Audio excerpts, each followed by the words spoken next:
કે આપણે કોઈ દાડો ભગવાનને માનતા જ નતા, અને જો ભગવાનને તમને સ્વયંને ભગવાનના રૂપમાં કરી અને આ દશાએ આપણને લાયા છે, આજે આપણે આ ભૂમિકાએ બેઠા છીએ, આપણે પૂજન થાય છે. એટલે કીધું કે ગુરુજીના સંગમાં અને રશિયાના રંગમાં જ્યાં સુધી ગુરુજીની સંગતમાં નહીં રહીએ, જ્યાં સુધી ગુરુનું વચન આપણા મન વચન અને કર્મથી જો ભરીએ નહીં, એક બાજુ આપણે કહીએ છીએ કે પ્રથમ પહેલા મસ્તક વેતી વર્તી લેવું નોમ, તો જે નોમની ભલિયાર આપણને જે નામ આપીને સદગુરુ મહારાજ, અને શું આપણે કોઈ દેહે માનીએ છીએ? આ પરમાત્મા સ્વરૂપ અને આ પરમાત્માની ભૂમિકા, અયોધ્યામાં રામની ભૂમિકા અને ગોકુળમાં કહો, મથુરામાં કહો કૃષ્ણની ભૂમિકા. હું મારા નાથ હું એટલું કહું કે આ ખરડોસરની અંદર એક ભગવાન થઈ ગયા, અને એમનો પ્રતાપ અહીંયા નહીં, નાના નાના ગામડાઓ નહીં, ઠેઠ મુંબઈની ગલીઓ સુધી ગાજી ગયો છે. જેમના વચ્ચે અમે ભજન કર્યું છે તો અમને ખબર છે. આપણે કોકના ઘેર ભજન હોય તો 3 વખત માણસ કહેવા આવતા ભજનમાં જઈએ છીએ, તારે આ માણસો તો ભગવાનને ઉપરથી નીચે ઉતારીને તમને ભજન કરતા કરી દીધા છે. એટલે કીધું કે ગુરુજીના સંગમાં તો ગુરુજીની સંગત કરવી પડશે. ખાલી મોઢાથી આપણે લુખું લુખું બોલવાથી નહીં ચાલે.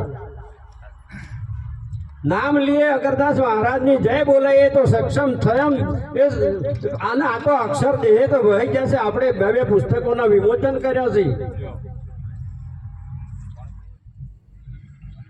તો સદગુરુનો કોઈ દાડો દેહ પડે નહીં અને દેહ વિલય થાય નહીં.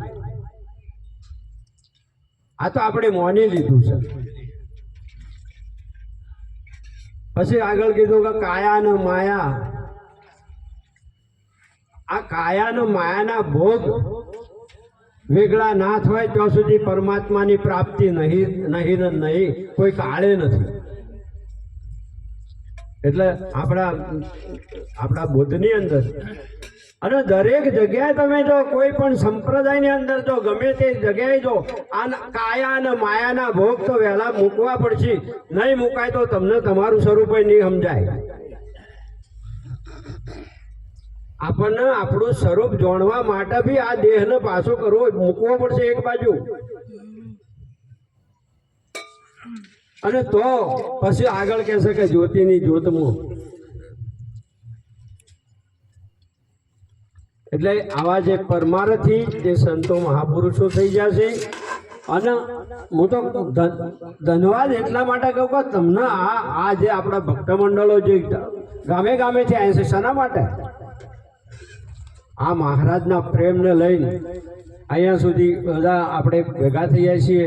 અને દર વર્ષે જે આપણાથી યથાશક્તિ જે લોકો જે રીતે આપણી સેવા કરે છે, ધન્યવાદ છે એમના કુટુંબ પરિવાર લોકોને કે જે લોકો આપણને અહીંયા આ અરસપરસ દર્શન કરાવડાવે છે.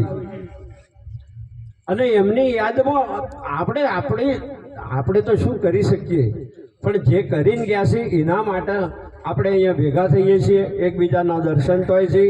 અને આજ જે જ્ઞાન ગંગાનો મહિમા છે મોટો, એ મુખેથી વર્ણવ્યો ન જાય. એટલે સંતો ઘણા છે. આટલું કહી હું મારી વાણીને વિરામ આપું છું. સદગુરુ મહારાજની જય. ખૂબ ધન્યવાદ.